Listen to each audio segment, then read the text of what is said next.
Creative ജയ്. അപ്പോൾ ഞാൻ കുറച്ച് നാൾ മുമ്പായിട്ട് നിങ്ങളെ കാണിച്ചു തന്നിട്ടുണ്ടായിരുന്നല്ലോ, ഞാൻ മോളുടെ പരീക്ഷണം നടത്തി പാളിപ്പോയിട്ടില്ല കുറച്ച് ഫേസസ് ഒക്കെ. അപ്പോൾ ഞാൻ മോളുടെ പരീക്ഷണം വീണ്ടും ചെയ്തിട്ടുണ്ടായിരുന്നു.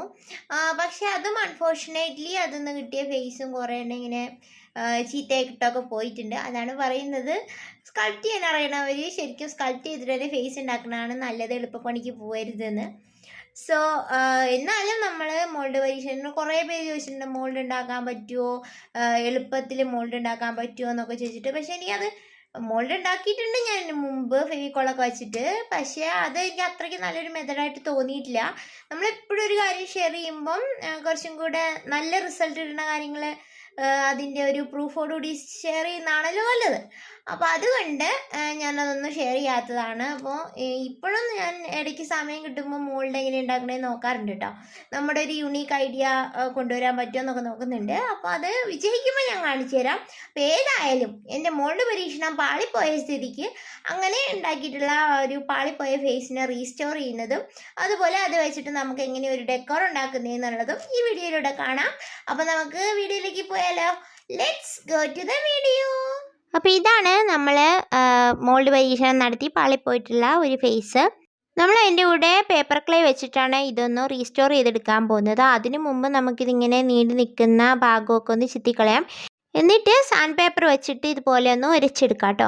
അപ്പോൾ അതിൽ കുറേ എന്തെങ്കിലും ഇറഗുലറായിട്ടിരിക്കുന്ന സർഫസ് എല്ലാം അങ്ങ് മാറും. എന്നിട്ട് നമുക്ക് പേപ്പർ ക്ലേ വെച്ചിട്ട് സ്കൾപ്റ്റ് ചെയ്ത് കൊടുക്കാം. അപ്പോൾ നിങ്ങൾ പേപ്പർ ക്ലേയുടെ റെസിപ്പി എല്ലാം കണ്ടിട്ടുണ്ടാവുമെന്നാണ് ഞാൻ വിചാരിക്കുന്നത്. ഇനി ആരെങ്കിലും പുതിയതായിട്ട് എൻ്റെ വീഡിയോ കാണുന്നുണ്ടെന്നുണ്ടെങ്കിൽ പേപ്പർ ക്ലേയുടെ 2 റെസിപ്പി 2 വീഡിയോ ആയിട്ട് നമ്മൾ പോസ്റ്റ് ചെയ്തിട്ടുണ്ട്. അപ്പോൾ അതിൻ്റെ വേരിയേഷനും നിങ്ങൾക്ക് അതിൽ കാണാൻ പറ്റും. അപ്പോൾ ആർക്കെങ്കിലും താല്പര്യം ഉണ്ടെങ്കിൽ പോയി കാണാം. പിന്നെ ഈ ഒരു പേപ്പർ ക്ലേ കാണുമ്പോൾ എൻ്റെ വീഡിയോ ഇതിനു മുമ്പ് കണ്ടിട്ടുള്ളവർക്ക് ചിലപ്പോൾ ഒരിത്തിരി വ്യത്യാസം തോന്നാം. ഇതൊരു പുതിയ ഒരു ഐഡിയ ആണ് കേട്ടോ. അപ്പോൾ ഇതിലെ ഇൻഗ്രീഡിയൻസ് കുറച്ച് വ്യത്യാസപ്പെടുത്തിയിട്ടുണ്ട്. പിന്നെ എനിക്ക് തോന്നുന്നു ഇത് കുറച്ചും കൂടെ നന്നായിരിക്കുമെന്ന്. പക്ഷേ ഒരിക്കലും എനിക്ക് ചെയ്ത് കുറേ എണ്ണം ചെയ്ത് നോക്കി തൃപ്തിപ്പെടാതെ ഒരു കാര്യം റെക്കമെൻഡ് ചെയ്യാറില്ല. ഇപ്പം ഞാൻ തന്നെ ഇതൊരു ഏകദേശം ഒരു ഐഡിയ ആയിട്ട് ഒരു എക്സ്പെരിമെൻ്റലായിട്ട് ചെയ്തതാണ്. അപ്പോൾ ഇത് കുറച്ചും കൂടെ ഒന്ന് അതിൻ്റെ അളവും കാര്യങ്ങളൊക്കെ ഒന്ന് ശരിക്കും ഒന്ന് നോക്കട്ടെ. അതിന് ശേഷമേ ഞാൻ വീഡിയോ ഷെയർ ചെയ്യുള്ളൂ കേട്ടോ. കാരണം എന്താണെന്ന് വെച്ചാൽ നമുക്ക് തൃപ്തിയല്ലാത്തൊരു കാര്യം മറ്റുള്ളവർക്ക് ചെയ്താൽ നന്നാവും എന്ന് ബോധ്യമില്ലാത്തൊരു കാര്യം നമ്മളൊരിക്കലും ഷെയർ ചെയ്യാൻ പാടില്ല എന്നാണ് എൻ്റെ ഒരു കോൺസെപ്റ്റാണ്. അപ്പോൾ എനിക്ക് നല്ലതെന്ന് തോന്നുന്നത് മാത്രമേ ഞാൻ ഷെയർ ചെയ്യാറുള്ളൂ. ഇപ്പോൾ ഞാനിപ്പോൾ ഇതിൻ്റെ ഒരു കറക്റ്റ് എങ്ങനെയാണ് ഇതിൻ്റെ അളവ് കൂടിയാലും കുറഞ്ഞാലും എന്തെങ്കിലും പ്രശ്നം വരുമോ അതെല്ലാം നോക്കിയതിന് ശേഷം ഞാൻ വീഡിയോ ഷെയർ ചെയ്യുന്നതായിരിക്കും കേട്ടോ. ഒരു അഡ്വാൻസ്ഡ് ആയിട്ടുള്ള പേപ്പർ ക്ലേ റെസിപ്പി ആയിട്ട്. ഒരിക്കലും നമ്മളല്ലാതെ ഷെയർ ചെയ്യുമ്പോൾ മറ്റുള്ളവരുടെ റിസോഴ്സും പോവും, അതുപോലെ തന്നെ അവരുടെ ടൈമും പോവും. നമ്മൾ അങ്ങനെയൊക്കെ ചെയ്യേണ്ട കാര്യമില്ലല്ലോ. അതുകൊണ്ട് നമ്മളെപ്പോഴും നമുക്ക് സാറ്റിസ്ഫൈഡ് ആയിട്ട് ചെയ്യുന്ന കാര്യങ്ങൾ, നമുക്ക് നല്ലൊരു റിസൾട്ട് തരുന്ന കാര്യങ്ങൾ മാത്രം ഷെയർ ചെയ്യാൻ ശ്രമിക്കുക എന്നുള്ളതാണ് എൻ്റെ ഒരു പോളിസി. സോ അതുകൊണ്ട് ഞാനത് കുറച്ചും കൂടെ കഴിഞ്ഞിട്ട് ആ റെസിപ്പി ഷെയർ ചെയ്യുള്ളൂ. ഇനിയിപ്പോൾ പെട്ടെന്ന് ഷെയർ ചെയ്തെന്ന് പറഞ്ഞിട്ട് ഒരുപാട് പേരൊന്നും കാണാനൊന്നും ഇല്ലല്ലോ എന്നേ. അതുകൊണ്ട് എൻ്റെ വീഡിയോ ഒന്നും കാണുന്നവർക്ക് തന്നെ മനസ്സിലാവുമെന്ന് വിചാരിക്കുന്നു കേട്ടോ. അപ്പോൾ നമ്മുടെ പാളിപ്പോയ ഫേസിൻ്റെ പുറത്തേക്ക് ഇതുപോലെ ഒരു ഫീച്ചേഴ്സായിട്ട് സ്കൾപ്റ്റ് ചെയ്ത് കൊടുക്കുകയാണ്. അപ്പോൾ നിങ്ങൾ ആദ്യം കണ്ടായിരുന്നല്ലോ എൻ്റെ ഫേസിൻ്റെ പല ഭാഗത്തും ഷേപ്പൊന്നും ഉണ്ടായിരുന്നില്ല. ഈ മോൾഡ് ഉണ്ടാക്കിയിട്ടുണ്ടായിരുന്നത് എൻ്റെ ഒരു ഞാൻ ഉണ്ടാക്കിയ ഡോളിൻ്റെ തന്നെ, ഞാൻ സ്കൾപ്റ്റ് ചെയ്ത ഡോളിൻ്റെ തന്നെ ഫേസ് വെച്ചിട്ടാണ്. നിങ്ങൾക്ക് ഗസ് ചെയ്യാവോ ഏത് ഡോളിൻ്റെ ഫേസ് വെച്ചിട്ടാണെന്ന്? പിന്നെ ഗസ് ചെയ്തിട്ട് ഇപ്പോൾ കമൻറ്റ് ബോക്സൊക്കെ ഇപ്പോൾ കുമിഞ്ഞോടും. അതാരും ഗസ് ചെയ്യാൻ പോകുന്നില്ല എന്ന് എനിക്കറിയാം. അതുകൊണ്ട് തന്നെ ഞാൻ തന്നെ പറയാം. ഇത് അരുന്ധതി ഡോളിൻ്റെ ഫേസ് വെച്ചിട്ടുണ്ടാക്കിയ മോൾഡായിരുന്നു. അതിൽ ഞാനൊന്ന് വീണ്ടും പ്ലാസ്റ്റർ ഓഫ് പാരീസൊക്കെ ഒഴിച്ചിട്ട് ഉണ്ടാക്കി നോക്കിയ ഫേസാണ് പാളിപ്പോയത്. വൈ അരുന്ധതി എന്ന് നിങ്ങൾ ചോദിച്ചേക്കാം. അരുന്ധതി ഡോള് ഇടയ്ക്കൊന്ന് ഡാമേജ് വന്നിട്ടുണ്ടായിരുന്നു. എന്നിട്ട് നമ്മൾ അതിന് അരുന്ധതി 2.0 എന്ന് പറഞ്ഞിട്ട് അതിനെ ഒന്നും കൂടെ ഒന്ന് ഒരുക്കിയൊക്കെ എടുത്തിട്ടുണ്ടായിരുന്നു. ഓർമ്മ ഉണ്ടോയെന്ന് അറിയില്ല, കണ്ടിട്ടുള്ളവർക്കറിയാം. അപ്പോൾ ആ സമയത്ത് ഇതിൻ്റെ ഹെയർ എല്ലാം പറിച്ചെടുക്കുക എല്ലാം ചെയ്ത് ആ സമയത്ത് ഞാൻ എന്ത് ചെയ്തു, അതിൻ്റെ ഫേസ് അവിടെ ഇരുന്ന് ഞാൻ ഏതായാലും ഇനി റിക്രിയേറ്റ് ചെയ്യുമ്പം പെയിൻ്റ് കടിക്കണമല്ലോ. അപ്പോൾ അതിലൊന്ന് പരീക്ഷണം ചെയ്ത് നോക്കിയതാണ്. ഇല്ലാന്നുണ്ടെങ്കിൽ നമുക്ക് ഏത് ഡോളിൻ്റെ ഫേസിലോ പ്രതിമയുടെ ഫേസിലൊക്കെ വെച്ച് മോൾഡ് ഉണ്ടാക്കി നോക്കാം. അപ്പോൾ ഇത് എനിക്ക് എളുപ്പമായതുകൊണ്ട് ഞാൻ പേപ്പർ വെച്ചിട്ടാണ് മോൾഡ് ഉണ്ടാക്കാൻ നോക്കിയിരുന്നത്. സോ അതുകൊണ്ട് എനിക്ക് അത്രയും ഡാമേജ് ഒന്നും വരില്ലല്ലോ. പിന്നെ എനിക്ക് വേണമെങ്കിൽ സ്കൾപ്റ്റ് ഏതായാലും ഡാമേജ് ചെയ്ത ഡോളാണ്. അപ്പോൾ അതിനെ വീണ്ടും എനിക്ക് സ്കൾപ്റ്റ് ചെയ്തെടുക്കാൻ പറ്റും. സോ അപ്പോൾ അങ്ങനെ ആ ഒരു ഫേസ് ചൂസ് ചെയ്തു എന്നേ ഉള്ളൂ. ഇനി നമുക്ക് ഫേസ് എല്ലാം ഇവിടെ റെഡി ആയിട്ടുണ്ട്, അത് ഉണക്കി എടുത്തിട്ടുണ്ട്. ഇനി നമുക്ക് ഡെക്കോർ ഉണ്ടാക്കാൻ വേണ്ടിയിട്ട് ഒരു ബേസ് വേണം. അതിന് വേണ്ടിയിട്ട് കാർഡ്ബോർഡ് ബോക്സിൽ നിന്ന് ഇതുപോലെ വട്ടത്തിലൊരു പീസ് മുറിച്ചെടുത്തു. അതിൻ്റെ പുറത്തേക്ക് ടിഷ്യൂ പേപ്പർ അപ്ലൈ ചെയ്ത് കൊടുത്തു.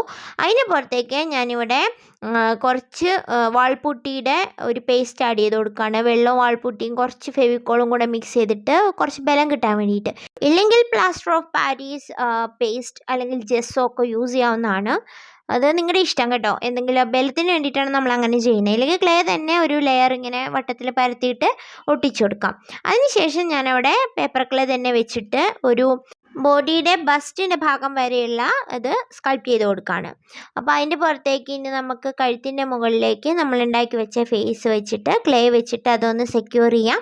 അതൊന്ന് അറ്റാച്ച് ചെയ്തിരിക്കുന്നത് പോലെ അതിലേക്ക് ക്ലേ അപ്ലൈ ചെയ്തിട്ട് ഇതിൻ്റെ കൂടെ ബ്ലെൻഡ് ചെയ്തെടുക്കാം. അതിനുശേഷം ബോഡിയിലെ ബാക്കി ഡീറ്റെയിൽസ് എല്ലാം കൊടുക്കാം. ഇനി ഡ്രസ്സിൻ്റെ പോർഷനാണ് ചെയ്യുന്നത്. ഞാനിവിടെ ഒരു വെസ്റ്റേൺ ടൈപ്പ് ഒരു റോയൽ ലേഡിയുടെ ഒരു രീതിക്കാണ് ചെയ്യുന്നത്. പക്ഷേ ഫേസിന് കുറച്ചും കൂടെ ഒരു ഈസ്റ്റേൺ ടച്ചാണ് ഇട്ടുള്ളത്, നമ്മുടെ ഇവിടുത്തെയൊക്കെ പോലെ. പക്ഷേ എന്നാലും എനിക്ക് ആ ഒരു ഐഡിയ ആണ് അപ്പോൾ തോന്നിയത്. ഇത് പെട്ടെന്ന് ഇതിങ്ങനെ വലിയ കാര്യത്തിൽ ചെയ്യണമെന്നൊന്നും വിചാരിച്ചതല്ല. ഞാനൊരു ഷോർട്ടിന് വേണ്ടിയിട്ട് ഉണ്ടാക്കി തുടങ്ങിയതാണ്. അപ്പോൾ പിന്നെ ഫേസ് ഉണ്ടാക്കി കഴിഞ്ഞപ്പോൾ അത് വെച്ചിട്ട് എന്തെങ്കിലും ഒന്നും കൂടെ ചെയ്യണം തോന്നി. അങ്ങനെയാണ് പിന്നെ ഈ ഒരു ഡെക്കോറായിട്ട് ഇതിനെ മാറ്റാൻ വിചാരിച്ചത്. ഇനി നമുക്ക് ഹെയർ വെച്ച് കൊടുക്കാം. അപ്പോൾ ഹെയർ നമ്മൾ കുറച്ചൊന്ന് കേളി ആയിട്ടിട്ടിരിക്കുന്ന പോലത്തെ ഹെയറാണ് വെക്കുന്നത് കേട്ടോ. പിന്നെ ഞാനിത് ആദ്യം വിചാരിച്ചു ഈ ഒരു ഫേസ് നമ്മൾ ബോയ് ഫിഗറിൻസ് കുറച്ചല്ലേ ചെയ്തിട്ടില്ലേ, അപ്പോൾ അത് ഒരു മെയിൽ ഫിഗറിനായിട്ട് ചെയ്യാമെന്ന് വിചാരിച്ചു.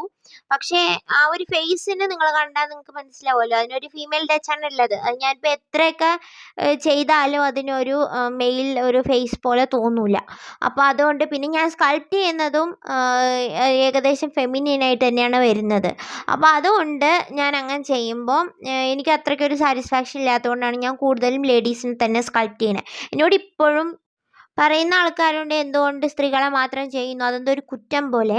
പക്ഷേ ഞാൻ ഇടയ്ക്ക് ബോയ്സിനെ ചെയ്തപ്പോൾ നിങ്ങൾക്കറിയാലോ ഒരുപാട് ചീത്ത പറഞ്ഞിട്ടുണ്ട്. ചെയ്ത് കഴിഞ്ഞാൽ ആരും കാണാനൊന്നും ഉണ്ടാവില്ല. ഈ പറയുന്ന ആൾക്കാരൊന്നും നമ്മൾ ചെയ്ത് കഴിഞ്ഞാൽ കാണാനേ വരില്ല.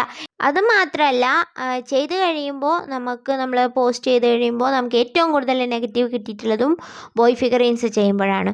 സോ ഞാൻ വിചാരിച്ചു കുറച്ചും കൂടി ഇമ്പ്രൂവ് ഒക്കെ ചെയ്തിട്ട് എനിക്ക് കുറച്ചും കൂടെ ഒരു ഐഡിയ സാറ്റിസ്ഫൈ ചെയ്ത് വരുമ്പോൾ ഞാൻ അങ്ങനത്തെ ചെയ്യാൻ വിചാരിച്ചു. അതുമല്ല ബോയ് ഫീച്ചേഴ്സ് ഫേസിലൊക്കെ വരുത്താൻ എനിക്ക് എപ്പോഴും ഫെമിനിൻ ടച്ച് വരും. എന്നോട് ചോദിക്കുന്ന ആൾക്കാരോടൊക്കെ ഞാൻ അതാ പറയാറ്.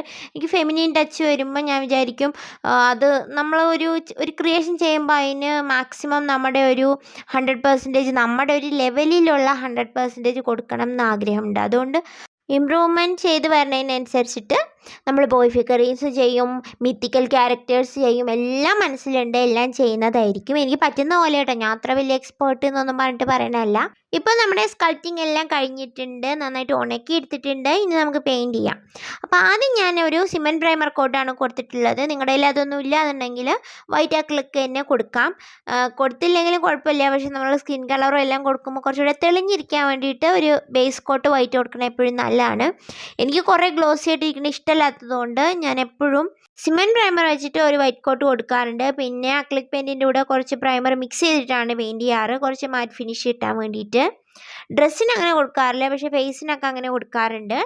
പിന്നെ ഇത്തവണ നമ്മൾ ഹെയറിന് ഒരു ബ്രൗണിഷ് റെഡ് കളറാണ് കൊടുക്കുന്നത്.